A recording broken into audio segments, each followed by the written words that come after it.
It is a beautiful sunny day, and in this lesson, I will be painting a sandy Mediterranean beach.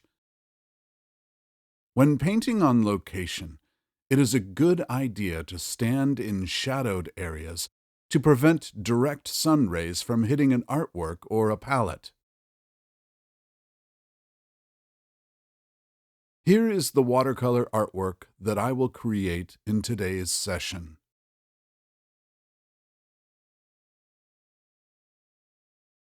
The sky is almost clear, with the sun providing us with bright, warm light. This composition is sketched from life in graphite pencil directly onto watercolor paper. I will start this painting by depicting the sky. To make its color, I mix ultramarine with cobalt turquoise. The paint is applied onto paper with wide, confident brush strokes, and I dilute this wash with clean water to make a gradation and to achieve a lighter tonal value closer to the horizon. In order to depict a few clouds just above to the horizon, I use a very light tint of cadmium orange with cadmium red. I do this with a smaller round brush.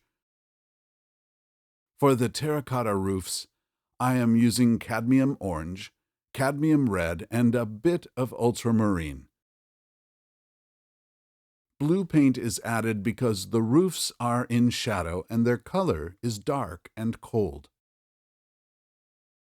I would like to make an impressionistic artwork, and therefore small details are less important than colors and the contrast of tonal values. I make the tonal values of the foreground darker.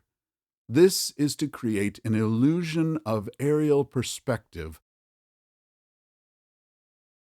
I can now paint the sandy beach texture with a mix of ultramarine and cadmium red. I paint with a semi-dry brush on dry paper, and I leave white gaps between brush strokes.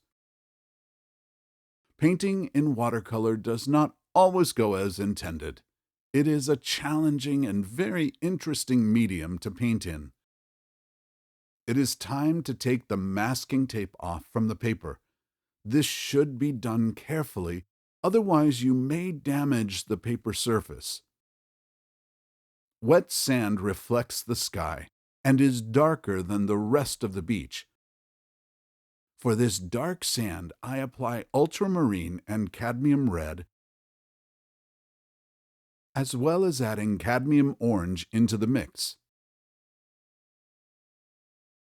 I also prepare a darker mix of ultramarine and cadmium orange and splatter it randomly across the foreground to create a texture.